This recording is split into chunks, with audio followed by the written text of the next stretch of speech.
உண்ணாவிரதம் இருந்தால், அதாவது பட்டினி கிடந்தாக்கா வயித்துல அல்சர் வந்துரும்னு சொல்கிறாங்கல்ல, அதெல்லாம் சும்மா பொய். எப்படின்னா, வயித்துல அமிலம் சுரக்கும்.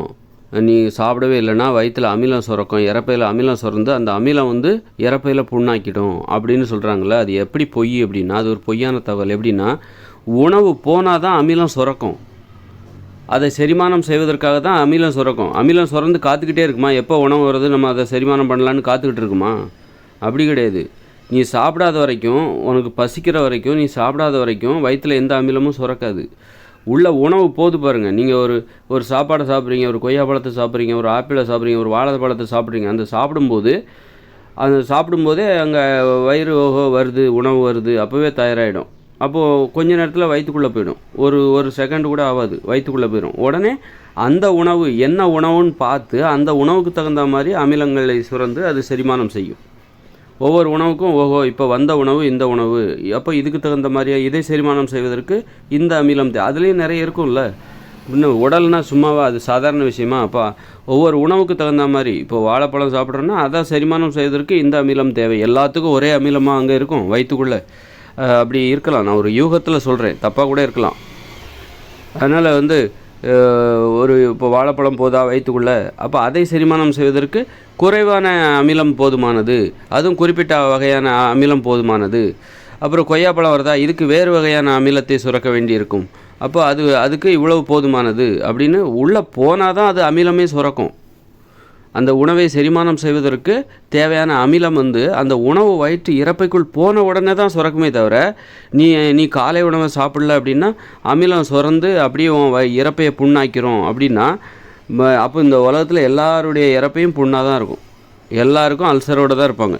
ஏன்னா எப்போதுமே மனுஷங்க எப்போவாது பசிக்கு எப்போவாது அவங்க பட்டினி கிடக்க தானே செய்வாங்க.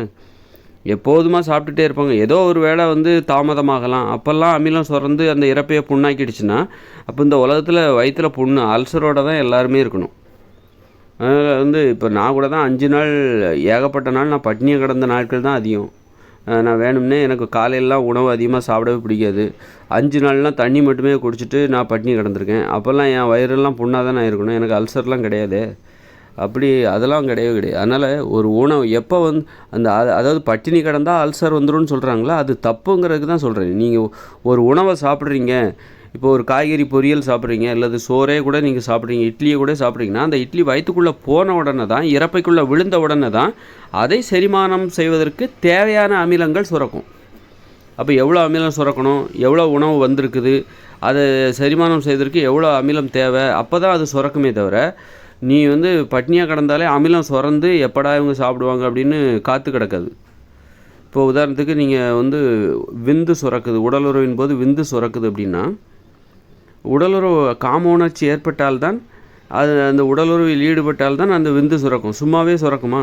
காம உணர்ச்சி எதுவுமே இல்லாமல் அந்த விந்து சுரந்து விடுமா? சுரக்காது.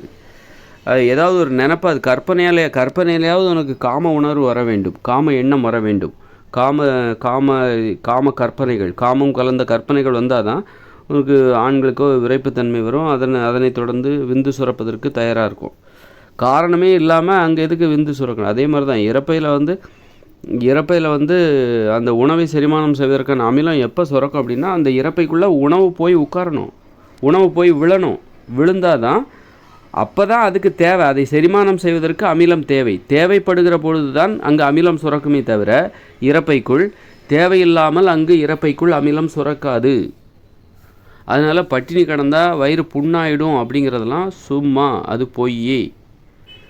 அது மூட நம்பிக்கை. இப்படி நிறைய மூட நம்பிக்கைகள். நாம் தப்பாக நம்ம வசதிக்கு தகுந்த மாதிரி, நம்முடைய பயத்துக்கு தகுந்த மாதிரி, நம்முடைய பயந்தாங்குழித்தனத்துக்கு தகுந்த மாதிரி சாப்பிட்ணும் அப்படிங்கிறதுக்காகவே நாம் ஒரு சில பொய்களை நமக்கு நாமே சொல்லிக்கிறோம். சாப்பிட்ணும் அப்படிங்கிறதுக்காகவே ஒரு பொய்களை நமக்கு நாமே எப்போ நீ பட்டினி கிடக்கிறது, உண்ணாவிரதம் இருப்பதற்கு துணிவாக இருக்கிறையோ, அப்போ தான் இந்த உண்மைகள்லாம் தெரியும். எனக்கு தெரிகிற உண்மைகள் உங்களுக்கும் தெரிய வரும். அதனால் உண்ணாவிரதம் இருக்க துணிவாக இருக்கிறவர்களுக்கு தான் இப்படிப்பட்ட உண்மைகள், அற்புதமான உண்மைகள் தெரிய வருமே தவிர, இவனுக்கு பட்டினி கிடக்க தைரியம் இல்லைன்னா உனக்கு அப்போது உன் மனசு என்ன பண்ணும் அப்படின்னா, சரி இவன் ஒரு பயந்தாம்பிச்சாலியாக இருக்கிறாப்புல, அவருக்கு தகுந்த மாதிரி ஒரு உண்மையை அடிச்சு விடு, சாப்பிட்லன்னா வயிறு புண்ணாயிடுன்னு சொல்லி வை, சந்தோஷப்பட்டு சாப்பிட்டு போட்டோம் அப்படின்னு சொல்லி அந்த ஒரு ஆறுதலுக்காக மனசு ஒரு பொய்யை சொல்லி விட்டுட்ருக்கும்.